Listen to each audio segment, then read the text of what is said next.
Ryan, he was 34 when he had his stroke. So we were in no way prepared for what was ahead. Welcome to the Strokecast. A Generation X stroke survivor explores rehab, recovery, the frontiers of neuroscience, and how to peel a banana with one hand. Hello, I'm Bill Monroe, and welcome to episode 149 of the Strokecast. This week's episode is brought to you by the fine folks at Modus Nova. To find out if Modus Nova can help you recover the use of an affected limb after stroke, visit strokecast.com/Modus Nova. And by the fine folks at Like Minded. To find out if Like Minded can help you live your best post-stroke life, visit strokecast.com/Like Minded. Aphasia is a common stroke deficit, especially among folks who have a stroke on the left side of their brains. Essentially, the brain loses its vocabulary. A person can think perfectly clearly. They can know everything they've always known. They may even be able to read and write, but they lose the ability to say words. The brain just can't pull them into the speech center. This week, I speak with Anna and Ryan Teal about Ryan's stroke, his experience with aphasia, and their Aphasia Reader project, books that actually help people with aphasia to rediscover their language. We also hear Ryan's stroke story told from Anna's perspective, and that's a view we don't often hear. We often on this show talk directly to the survivor about their stroke experience, but less often to their partner and about how their partner sees the experience. So that's what we get this week. Before we start, I did clarify something about Ryan's stroke with Anna after our interview. Well, the doctor said at the time that Ryan had severed his carotid arteries. What the doctor actually meant was that Ryan's condition had severed the blood flow through his carotid arteries. The arteries themselves were still intact, it's just that the blood wasn't getting through them. Still, it's still a life-threatening condition, but it's not nearly the instant death severed carotids would likely cause. So now, let's meet Anna and Ryan Teal. Anna and Ryan, thanks so much for joining us on the show this week. Hi, Bill. How are you? Good. It's really great to have both of you on here because one of the things we talk about from time to time is that stroke, obviously it affects the person who has the stroke, but it also really turns everybody's life upside down in that family as everybody now has to adjust to their new roles, their new goals, their new financial plans for the future, and really what they want to get out of the coming decades in the future. So I think it's great to have that broader conversation here. Oh, yes, absolutely. We can definitely relate to that. As Ryan, he was 34 when he had his stroke. So we were in no way prepared for what was ahead. No, nobody thinks this is going to happen. And that's one of the things that's so fascinating about this space and so terrifying. But so Anna and Ryan, I mean, what was life like in the weeks leading up to stroke? Well, Ryan, he was an intelligence analyst, and so he was hard at work and looking at getting a promotion. We were looking at possibly moving, and, kind of following him throughout his career path, which looked really promising. And I actually had started a new job at Mohawk, actually, in Dalton, Georgia. I was 2 days into my new job when Ryan had his stroke, which made for an interesting, oops. We were in no way prepared for that. And he had his stroke at night. And so we had to quickly pivot and quickly figure out what to do, because it was one of those periods where when you make a career change, you may not have insurance for that amount of time. And so we did not have insurance when he had his stroke. So I quickly had to go on the COBRA route to get some form of insurance to pay for what we needed for his recovery, which was a learning curve in itself because I've never had to deal with that. But we were hoping, okay, we'll just make it 2 or 3 months and then we'll be good. Well, that never came. So yes, it was interesting. Right. Now, I think for one of the best investments I ever made in my life was I had gotten laid off 9 months before my stroke. So 3 months before my stroke, the company stopped paying for my Cobra, and I had to make the decision: do I want to pay for it myself, or do I want to take my chances? I chose to pay for it, and even at $1,000 a month for me and my partner, that turns out to be the single best investment I've made in my entire life. Yes, I would say that is a wise thing to do, just based off of what we've gone through as well. So props to you for doing that. And if you're listening in another country who doesn't understand this insanity of what we're talking about, in the United States, we hopefully get our health coverage through our employer. When you leave your job, you have the option of staying on the employer's health care plan, but you have to pay the entire premium yourself, which is what we say when we refer to COBRA. It refers to the law that makes that possible. And you can do that for up to 18 months, and then you got to figure something else out. But yeah, so that's what we're talking about here. You lose your job, you change your jobs, suddenly you don't have health coverage, and suddenly you have a health need. You better hope you acquired your Cobra. Yes.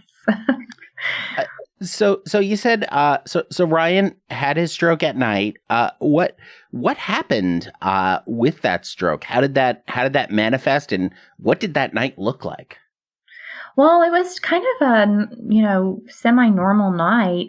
It was very odd because I kind of felt a little down that night. I felt a little ominous feeling, and I don't know if that was, God kind of giving me a heads up of what was to come, or, I felt really sad and really not myself, like something was to come, and I was really worried about it, but I didn't know what it was. But, I kind of chalked it up to, hey, I just started a new job. Maybe I'm just overwhelmed, or, trying to learn the new job. But yeah, so we went to bed like we always do around, was it like 11:30 or close to midnight.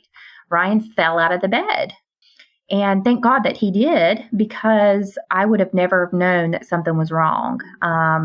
So I got out of the bed immediately and went to his side, and I was like, Ryan, are you okay? And was kind of wondering, why isn't he getting up? And so that he had immediately had that right side weakness, and he couldn't speak. But he was laughing at me, and I said, Ryan, are you joking around with me? Like, what is wrong? And he couldn't speak. He was just started laughing. And so I was confused, but I knew something was wrong because he couldn't get up.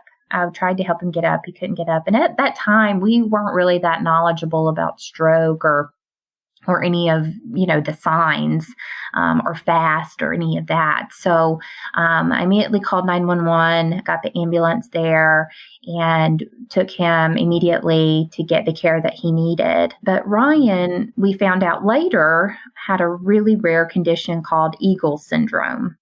So it's very, very rare, but it's when the styloid bones that are between your jaw and your ear are very, very long, and they can come in contact with your carotid arteries, your front carotid arteries. So he ended up severing both arteries. Typically in a stroke situation, only one artery goes. In his situation, both went. That's like what happens in crime and spy procedural movies when they want to take somebody out. Yeah. He is very lucky to be alive, and I tell him all the time, I'm like, you have no idea what a miracle you are, because it was really, really close. A few days after his stroke, we had another close call where the brain damage was starting to spread into the right hemisphere of the brain. So, his stroke was on the left side, which affected his right side, but it was starting to spread and take over. The issue was both of those carotid arteries had been blocked, and he was getting no oxygen to his brain.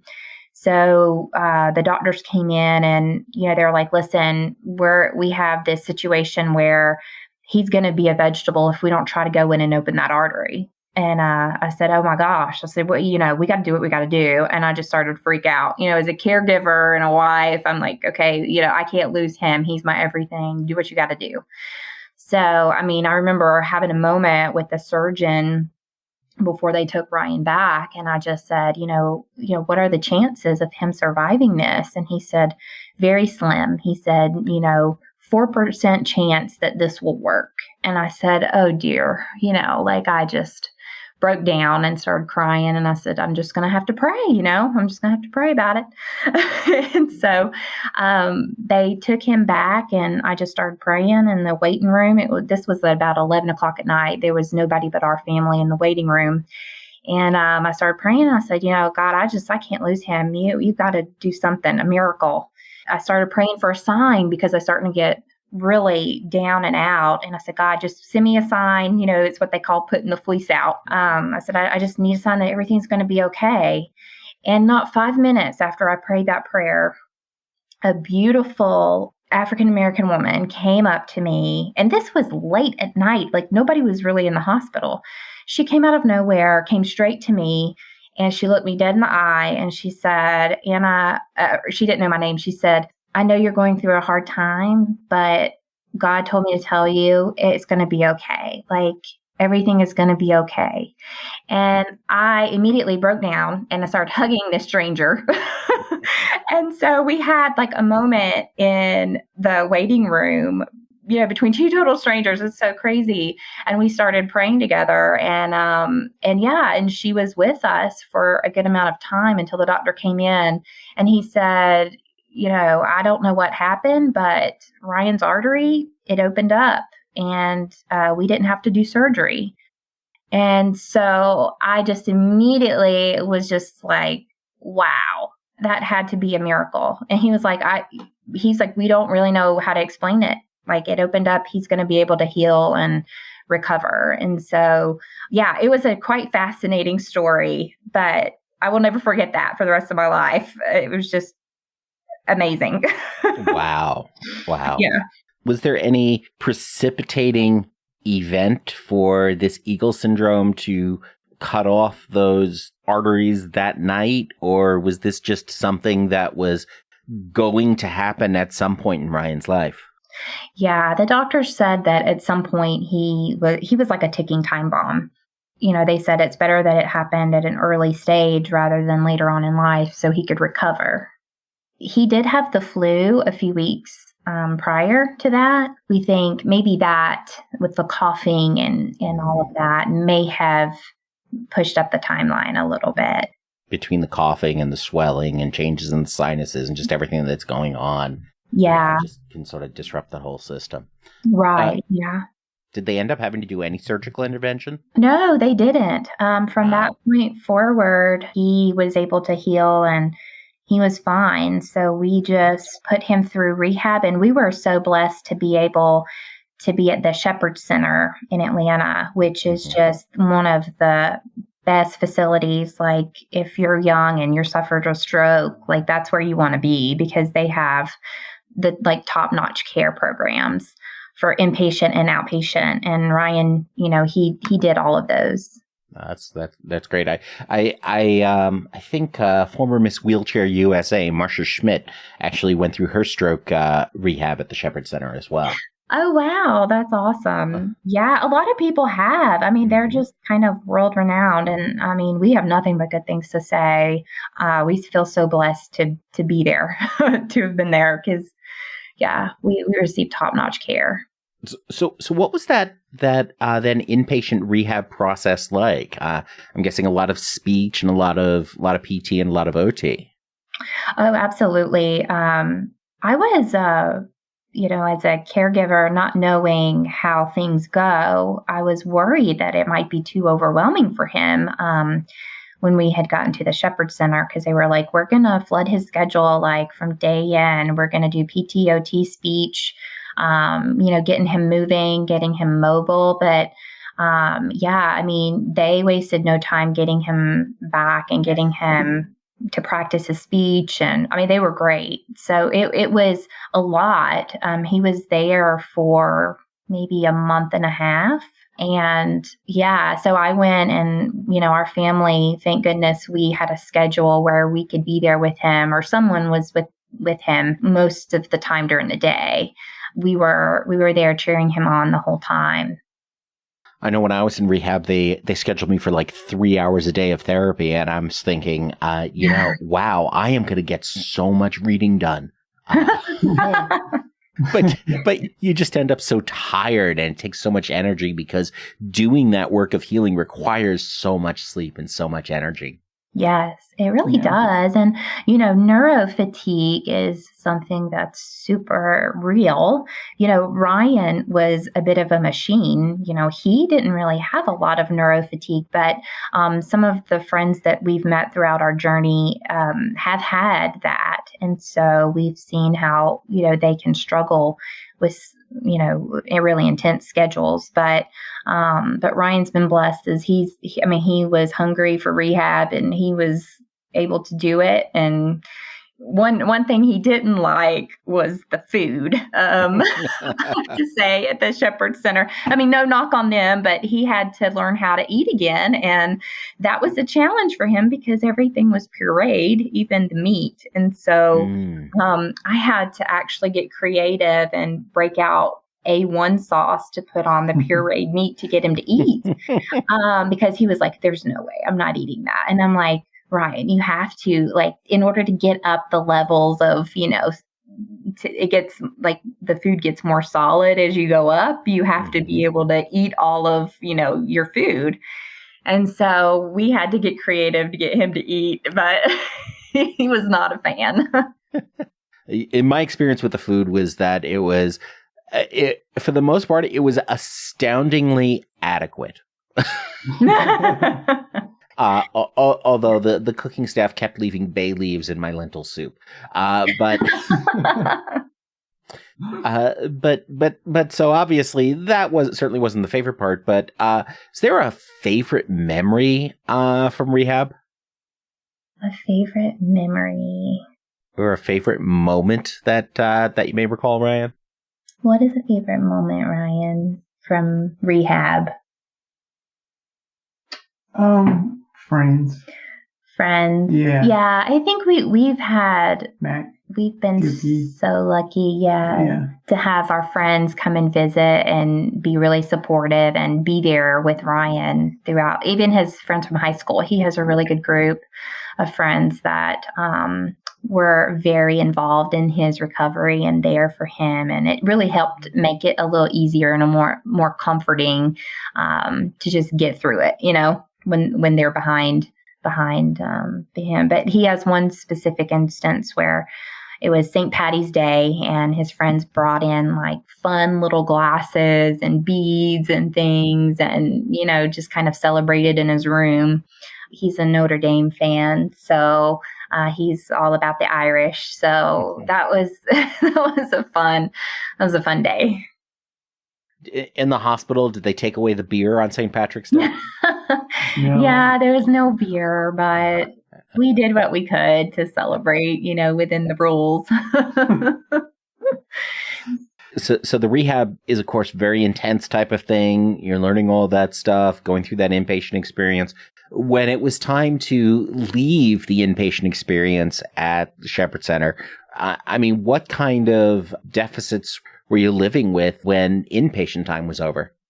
So when he came home, it was a bit scary for me because I'm like, oh my, I'm going to have to, help him get to the bathroom. There's all these things that, they were training me to be able to do at home, which was quite overwhelming.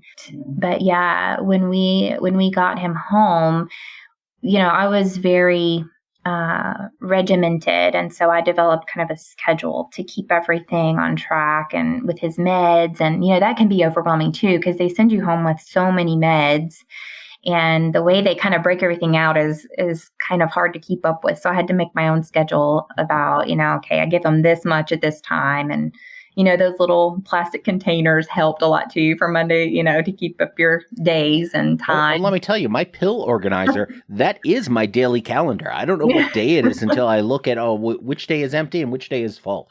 Okay, There we go. Yep, it's very helpful. So though that would be a tip I would say that has really helped us keep up with that piece of it.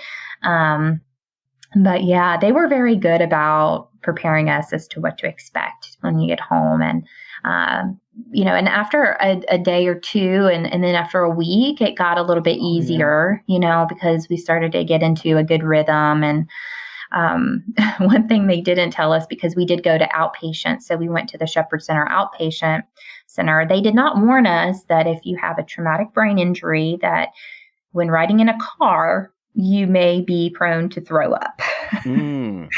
So that was a big surprise. When we were going to therapy one day. We were stuck in the infamous Atlanta traffic.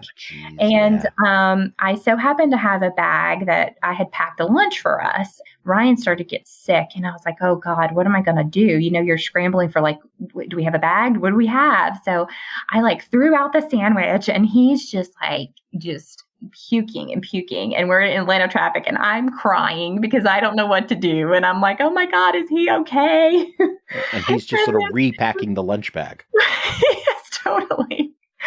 And looking back, I would think oh my God, we must have been a hot mess. So, for some of the people driving by us, but yeah, so that is definitely a thing. And, be prepared to have bags in your car because that can definitely happen.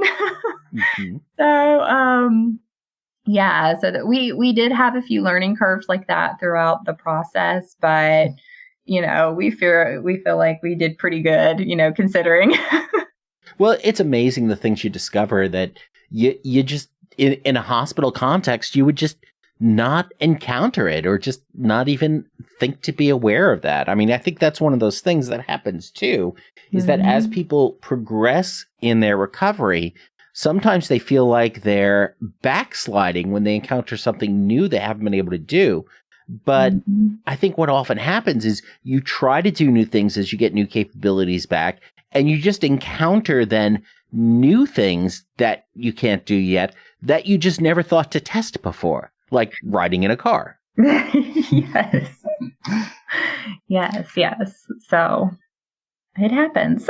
It does. So when you make the transition to home, obviously living with aphasia, and it sounds like living with hemiparesis and some balance challenges, probably, with some dizziness. So, I mean, what did you have to do differently at your home? Did you have to do any modifications to make the home more usable for Ryan? Yeah, we ended up having to, when we bought our house, the master bedroom is on the second floor. And so we ended up having to take our sitting room downstairs and modify that into a bedroom. And so we did that. And the tricky part is we didn't have a bathroom downstairs with a shower. So it was a long time before Ryan could climb the stairs and take a shower at home. I actually had to take him to his parents' house to take a shower because they have a master bedroom with a shower on the main floor. So yeah, I would have to take him over there. But thankfully, it didn't take him long to be able to be cleared to go up the stairs with my help. And so, that's something that we were like, man, we surely didn't think that through when we bought our house, but we found ways around it that worked okay. And thankfully he recovered really quickly. When he came home, he was in a wheelchair.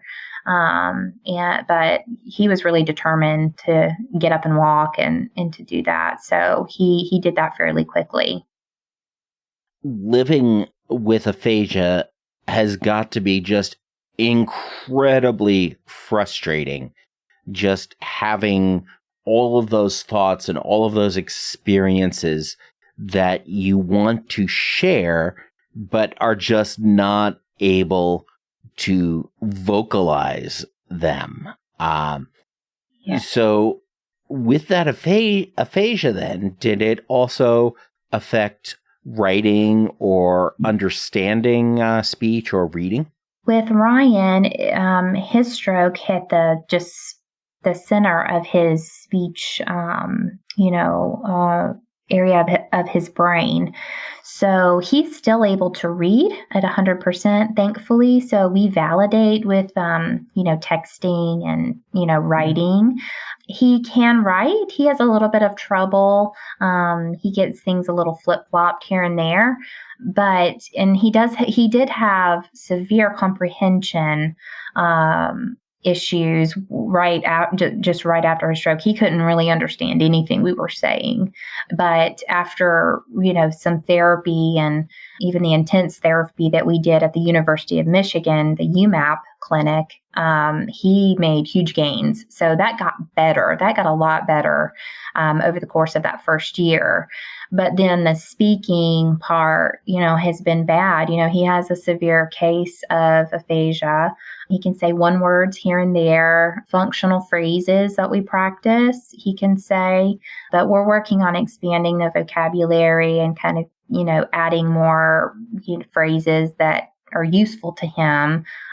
So that's a big thing for us. We try to work on phrases that he would normally say. Because, you think about when you have aphasia, you have to learn everything. There's so many words that we use. It's just overwhelming to think about how many words you have to learn how to say. So we are just starting with the words and the phrases that he would use the most through his day-to-day life.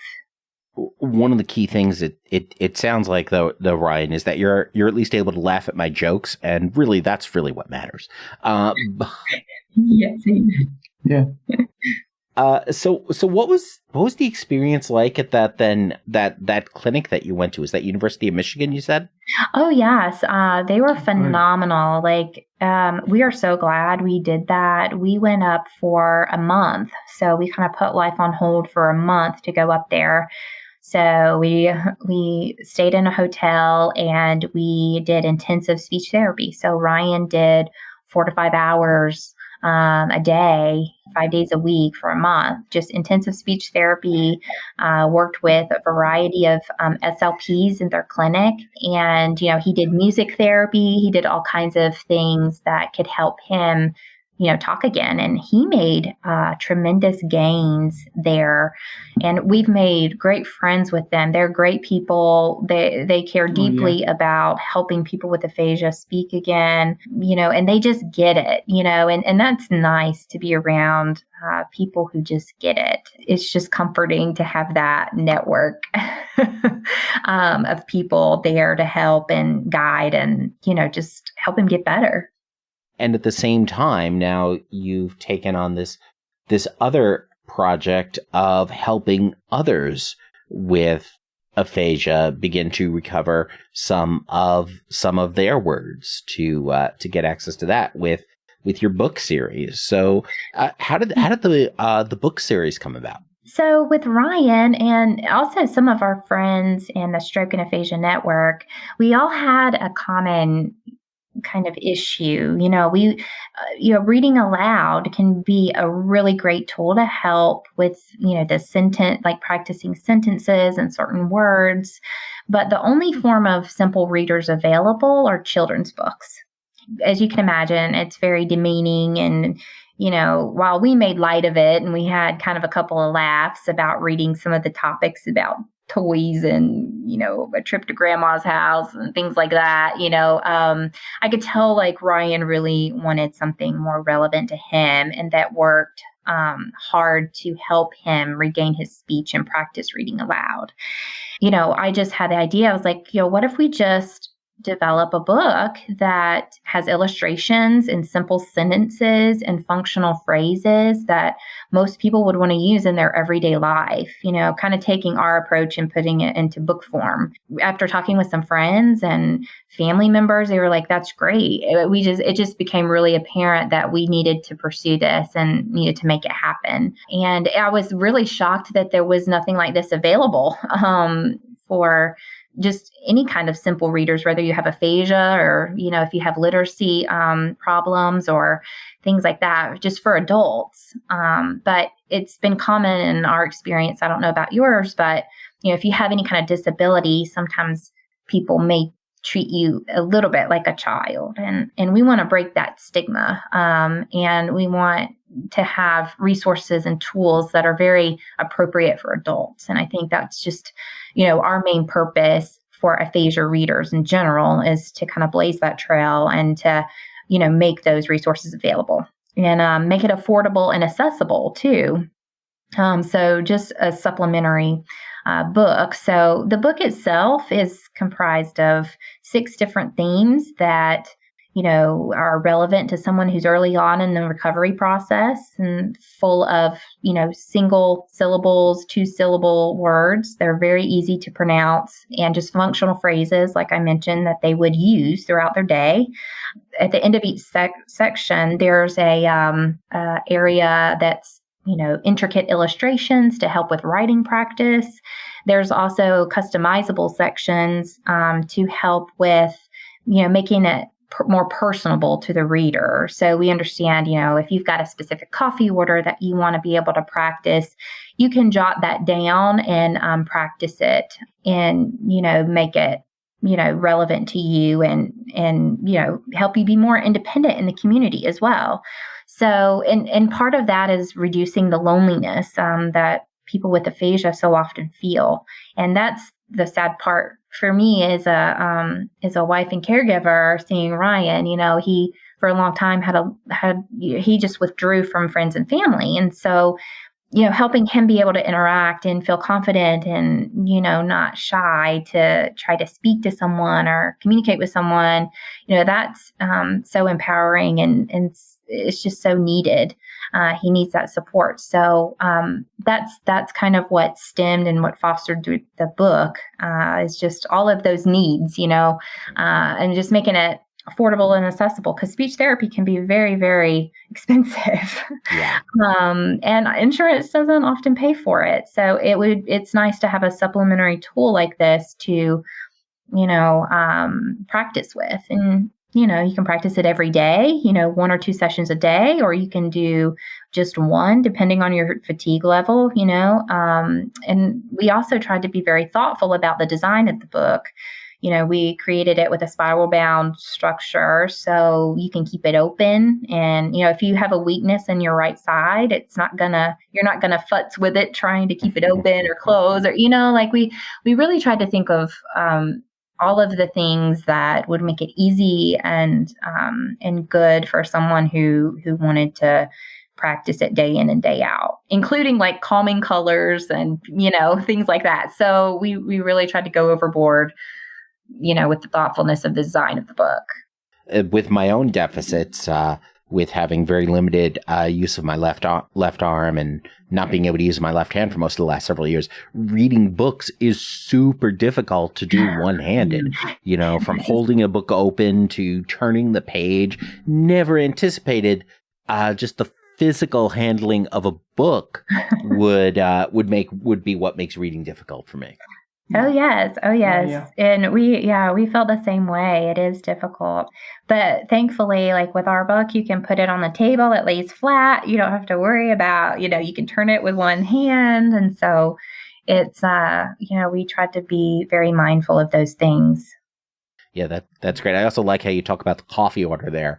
One of my theories is that we really can build a recovery model, community recovery model, just purely around Starbucks. Are you able to, which Starbucks can you walk to? Once you're there, can you manage, can you say your order? Can you count out the appropriate amount? Can you make it to the table? Can you adjust to the sensory overload of there? It touches on so many different stroke deficits, being able to effectively manage Starbucks. It really does. I feel like there should be an app for that. Absolutely. Or Starbucks should choose to sponsor a bunch of stroke-related podcasts. But yeah, absolutely. But yeah, no. So that's great. And we're definitely gonna have links to that in the show notes. So I mean, how did you go about? You've made a lot of really great design decisions here. How did you go about actually writing the book and putting it together? What was that process like?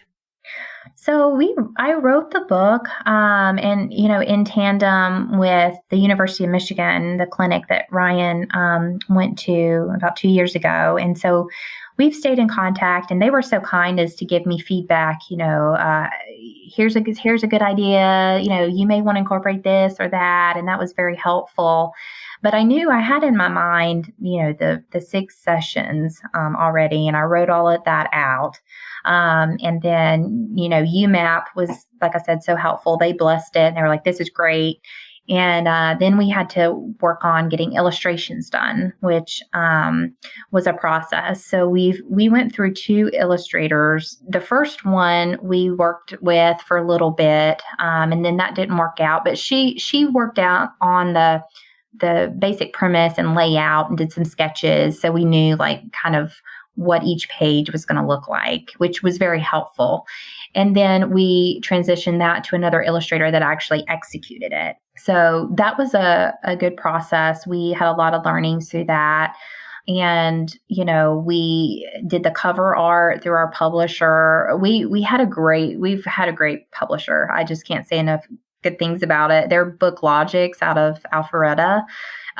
They're phenomenal. They helped me think of all of the things that I wouldn't think of. It's because you only know what you don't know. They really helped me avoid a lot of costly mistakes. A lot of, they were very patient with me and very kind. And I definitely appreciate everything that they've done to help us bring this vision to life, because it's so much involved. I said earlier, I was shocked that no one had produced a book like this. And after going through the process, I kind of know why they didn't do it, because it takes a lot of perseverance and it takes a lot of patience. And, you have to just push through it sometimes and, kind of work with the ebbs and flow of the project. And overall, at the end, we got it done. So we're thrilled with the way it turned out. And we hope it's well received. And, but yeah, we've had a great support system along the way. And it took about a year to do it. Well, that's great. So how did you find your publisher? It sounds like are they a hybrid publisher, or are they a traditional publisher? I believe they're a traditional publisher. They're local. I had just cold called a lot of publishers, just Googled, just publishers in my area. We had originally wanted to publish with the University of Michigan because I thought it would be a nice touch with, since they were so much involved, but that didn't work out. So I tried to look for a local publisher because I felt like that would be good. I could go there if I needed to for any reason. And that's been a good call. I think it's nice to have a local publisher for that reason. But I started with one, and then they said, given the content and the type of book it was, they were like, well, it's not really in our wheelhouse, but, we'll refer you to Book Logics because they're really great. And they knew the people there and put us in contact with them. And we've just been there. We've been with them ever since. And they've been so, like I said, just amazing. So we're very thankful to be with them. Those of us outside of the book space specifically don't really think that publishers are more than just the person who contracts with or owns the printing press to actually put it together. There's a lot more support and services they can offer, and their decisions about bringing a book into their catalog aren't just about, is it good or not? Will it sell or not? A lot of it comes down to, is this something that we ourselves can sell and distribute and bring to market? Right. Yeah, there's so much more, like you said, involved. There's the customer service aspect there. So for anybody looking to publish a book, I highly recommend, check out the customer service reviews. And, you want someone who's going to work with you and answer all your questions. And like I said, answer the questions you may not have asked yet. And so that's been a lifesaver for us, at least. Now, Anna, your background is in marketing as well. Mm-hmm. So, how did your background then feed into this process? Well, I've actually had a lot of jobs. I was a buyer, product developer, marketer, And, it's funny because when I was in those jobs, I kind of wondered like, wow, what am I doing here? Like what, I mean, sometimes you wonder like, what is my life turning into? But, at this moment in time, I'm very thankful for those experiences because it's set me up to be able to do and have the knowledge to, do something like this.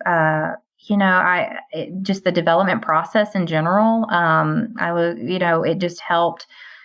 I knew how to do everything I needed to do. And so it really helps with a lot of those learning curves, a lot of the Googling sessions. So I knew what to do. So I'm very thankful for that experience and, having the marketing expertise to try to get the word out about these books and knowing who to contact. And thankfully, we've been in the stroke arena for 3 years now. So we know a lot of the people, that make waves in our industry. So that's been a blessing. And I've found the stroke and aphasia community so willing to help us too, which has been so nice because we're all helping each other and we all want to get better and we all want to, progress. And that's been very heartwarming to see the level of support come through as we're trying to get the word about, these books out. Yeah, that's great. It is a really powerful community that when you are willing to reach out to the community, it's absolutely willing to reach back to you. I always say Stroke Club is filled with cool kids. It's just that the dues really suck. Yeah. That's one thing Ryan will say. When I asked him, I'm like, what do you think about your stroke? He's like, it definitely sucks. Yeah. But yeah, we've seen a lot of good come out of it too. So, So, Ryan, have you found then the book to be helpful in your own efforts? Oh, yeah. He's very good. Yeah. Book, yes. Yes, he's very thankful to not have to read children's books anymore, he says. So I'm happy to be able to provide that to him and to the aphasia and stroke community who need it. That's great. I mean, it like you say, it's mind-boggling that somebody hadn't done this before, because I can even imagine there's a lot of potential overlap here, not only with the aphasia community, but with the ESL community, the English as a Second Language community. Absolutely. Yeah. I mean, we've had interest from, even people who are dyslexic, who need to read on a simple level, just other, literacy issues that people deal with. We hope that even though it is aphasia driven, we don't discourage people who need a form of a simple adult reader. It's available. So we're excited that other people can use it. So what are your plans with this series? So we just released Aphria Readers Level 1. So that's just kind of a simple, really basic level of practice. And then we have Level 2 planned the first of the year, probably the first quarter of the year. I'm hoping to get that done, maybe a spring release. And then in the fall of next year, we're going to come out with Level 3. So the practice is going to get slightly harder. So we'll have, Level 1 is mostly 1-syllable, 2-syllable words. Level 2 will be 2-syllable, maybe a couple of 3-syllable words. And then Level 3 will get even harder than that. So we want to give people a variety of practice levels and to challenge them and, to keep them engaged.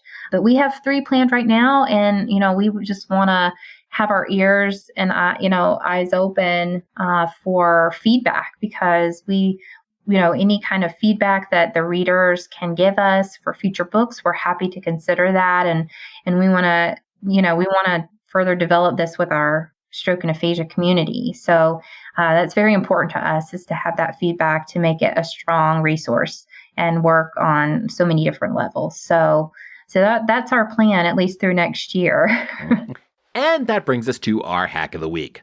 But first, let's talk about sponsor Modus Nova. I'm recording this in early January, and one of my goals this year is to, actually get more serious about my hand recovery. The Modus Hand is a part of that plan. The Modus Hand is an AI-controlled, air-powered robotic exoskeleton that I wear on my affected arm for 30 or 60 minutes while I do exercises that are cleverly disguised as video games. The Modus hand assists or it resists my wrist motion as appropriate to ensure that I am getting a quality workout. And the leaderboards give me something to reach for. The Modus hand helps me reach the thousands of repetitions I need for recovery. To find out if Modus Nova can help you recover the use of an affected limb after stroke, visit strokecast.com/Modus Nova. Use promo code StrokeCast for 10% off your first month. And now back to our hack of the week. And this week it's a twofer. Let's see. What do you want to say? Well, with Ryan and his comprehension, so I mentioned he can read 100%. That's how we validate, and communicate most of the time. He has an Otter app on his phone, and then Google phones have a Google Recorder app as well, where it'll take your speech and put it into text. Free. And it's free. And so that's been a lifesaver for him because he can keep up and follow conversation. He can comprehend pure verbal, maybe 75%, but then sometimes if you switch topics, he can get a little lost. And so when he's communicating with friends or family, he's really able to keep up with the topics and keep up with the conversation with these apps, which is just an utter blessing. So that was one of the tips that he wanted to provide. And another one along the same vein is just the closed captioning on your TV.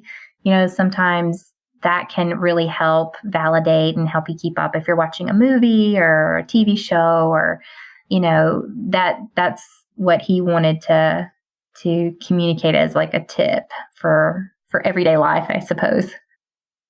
And that makes a lot of sense. I mean, I think a lot of people don't think, I watch TV with closed captioning almost all the time anyway, without any of the auditory or comprehension issues there. It just makes it that much easier. A lot of times we don't realize that, hearing and comprehension and listening are all very different processes.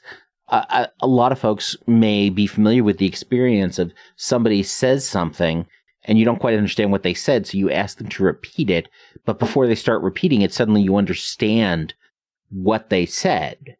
Basically, it takes the brain a little while to sometimes process that and that statement and turn it into meaning, and then you get it. And closed captioning and running transcript services like Otter can be some great ways to sort of supplement that. Absolutely. Yeah. And I'm so thankful. I keep telling him, I'm like, if you're going to have something like this happen to you, I'm so glad that we have the technology to help him, communicate, because he's very techie. He's very techie.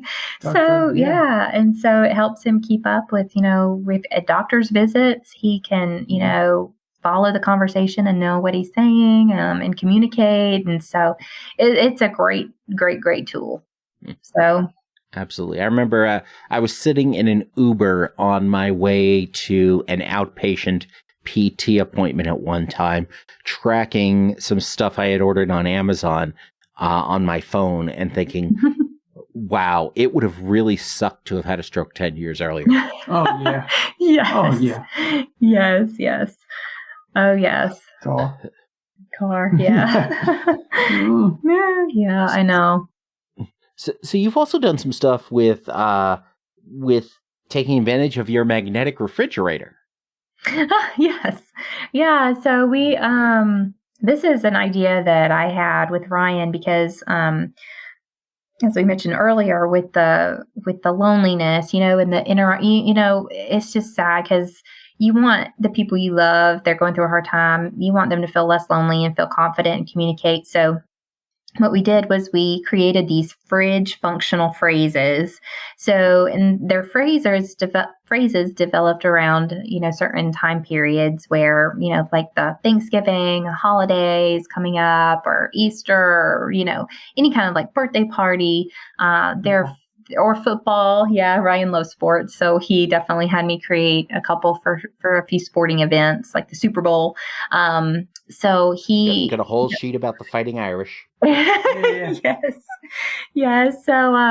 So we created some worksheets. They're just 1-page worksheets that have phrases, short phrases, real simple things to practice, and then a word bank at the bottom that, has relevant words like football, touchdown, things like that on them. So, when we'd have an event coming up, we would plan a month in advance, say we'd practice these words and help him, be confident and, kind of get that down. So when the event time came, he would be able to communicate with friends and family. And it would kind of help on that. How are you? Yeah. It's a hi, how are you? And those kind of things that you would normally say when you're first interacting. So it's that practice that really helps and really, like I said, gives him the confidence that he needed to get out there and be social.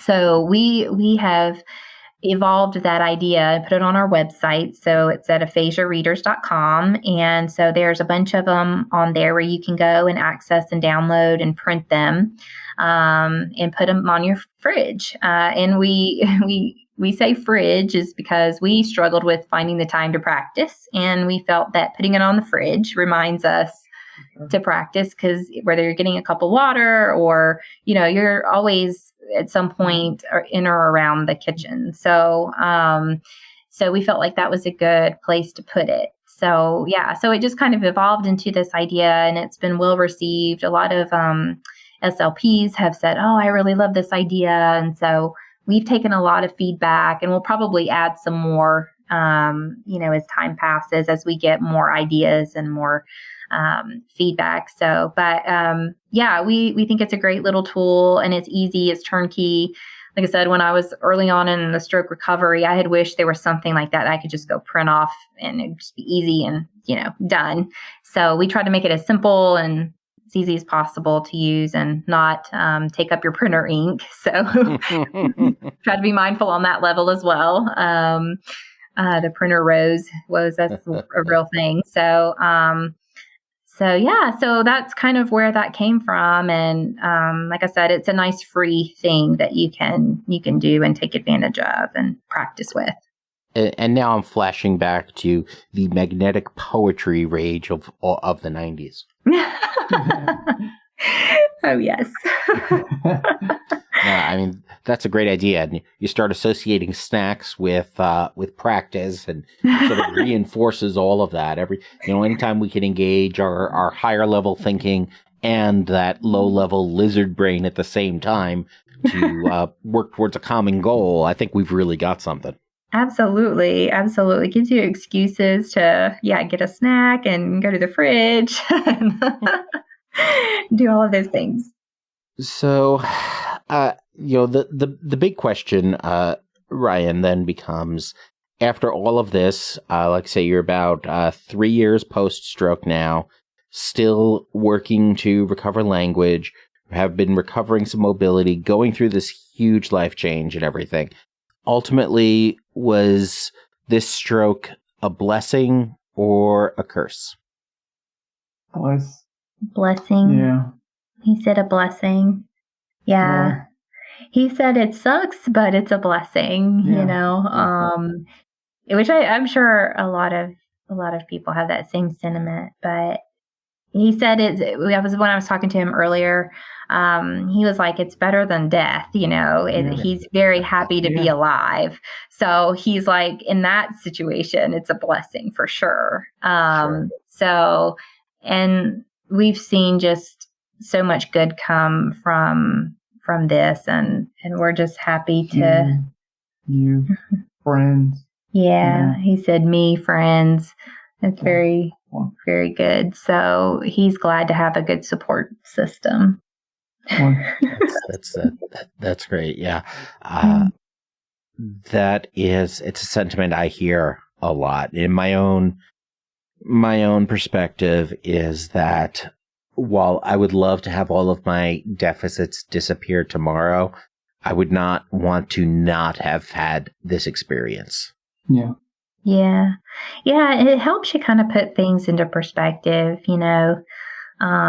before this, we were kind of bebopping through life, kind of unaware of this underlying community that is so impactful. And, it's got its low times and high times, but we're so happy to be able to get through it and for him to be alive and to be in a place now where we can help the community with our learnings and what we've gone through.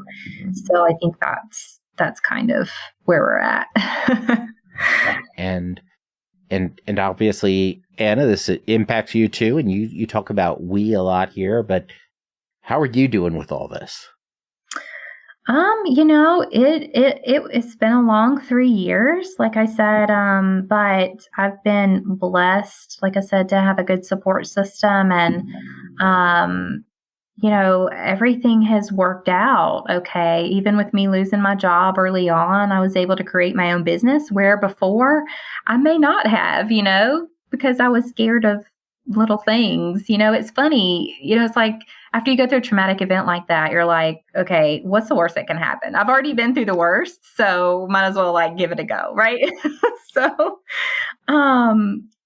yeah, it's you learn what you're made of for sure when you're going through this kind of thing. And I'm happy to say, I feel like I'm a survivor and I'm in it for the long run.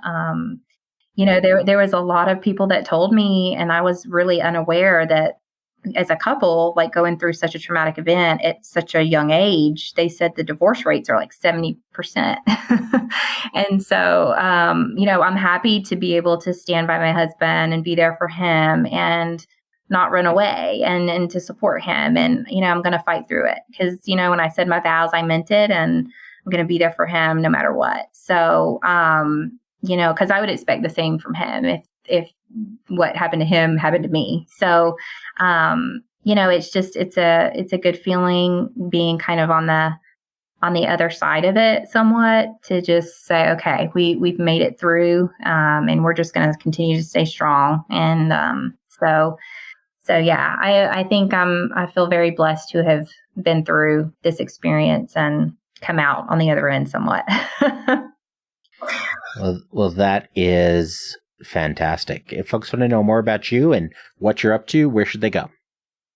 Well, you can visit our website at aphasiareaders.com. And if you wanted to reach out or provide any feedback on our book, or if you have any ideas for future books or tools or fridge functional phrases, you can reach me at info@aphasiareaders.com. Fantastic. And we'll have all those links in the show notes over at strokecast.com and in the app that you're probably listening to right now. So Anna and Ryan, thank you so much for joining us. This has been a fantastic conversation. Best of luck with the Aphasia Readers series, and I'm really excited about what's to come from both of you. Oh, yeah. Thank you so much for having us on, Bill. It was great. Now let's talk about sponsor Like Minded. As we head into the new year, maybe one of your goals is to learn more about stroke or become more connected with the survivor community.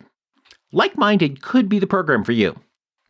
Like Minded is a nonprofit membership program that helps you live your best post-stroke life. It offers classes on everything from hand exercises to how to tell your story. The virtual classes are led by survivors, OTs, PTs, SLPs, doctors, and more. They are held throughout the week, but if you can't attend the one you want, it's okay because members get access to the recorded version of the session so you can still catch up. If you have a specific question, reach out through the private text messaging group that's a part of the program. Get the support that you need and deserve to live your best life. To find out if Like Minded is right for you, visit strokecast.com/likeminded and use promo code STROKECAST to save 20% off your first month. The dynamic that Anna and Ryan have is powerful, and it's reflective of their teamwork. While Ryan recovers from aphasia, he is communicating through Anna. And Anna is not just a communication vessel for Ryan, though. Her own story has power, too. And they've worked together to bring the first of the 3 Aphasia Readers to market and to develop their fridge functional phrases. Their partnership and their relationship actually reminds me somewhat of the partnership between Dr. Deborah Meyerson and her husband, Steve Zuckerman, where Deborah also lives with aphasia and partners with her spouse to share their story. Interestingly enough, Deborah also had a non-traditional stroke. You can hear Deborah and Steve's story at episode 83 at strokecast.com/identity theft. One thing to keep in mind when you're communicating with people who have aphasia or people with other speech or hearing challenges is to make sure that you speak to the person rather than the translator. It's interesting because it may feel rude at first because the person who may be actually talking to you is not the one you're looking at. But even if someone else is translating or helping the other person speak, you still need to communicate with the original person. It's about respect, and it's about respecting their message that they're communicating through their disabilities. In the interviews that I do, that actually tends to be fairly easy. I mean, I'm not in the same room with folks, and I don't see them on camera. In person, it's a lot more important.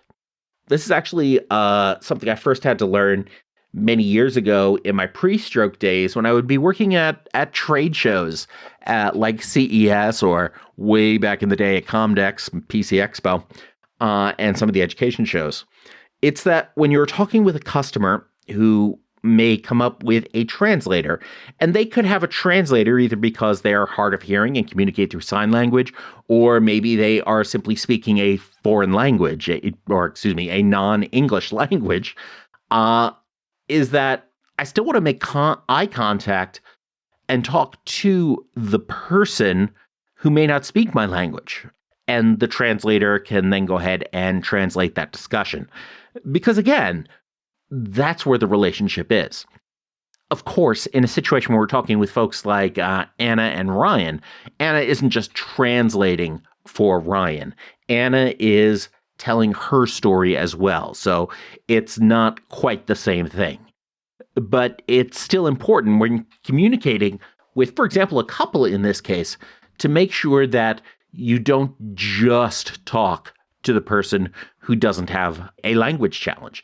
It's important to, where in person, I would be reminding myself and focusing on talking with both Ryan and Anna to make sure that everybody is a part of the conversation. And I think too often we hear stories from people with aphasia who end up feeling isolated or left out of conversations as things just drift back to between one person and the other person who don't have the same speech challenges.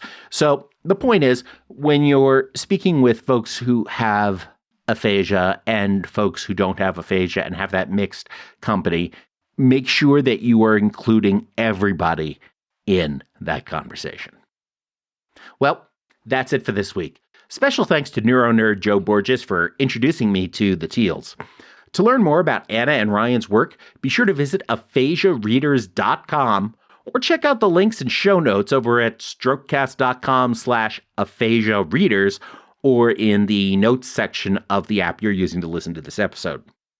Share this episode with someone you know by giving them the link, strokecast.com/aphasia readers. Subscribe to the Strokecast monthly email newsletter for free at strokecast.com/news. And of course, as always, don't get best, get better. Thanks a lot. I'm Bill Monroe, and I'll talk to you soon.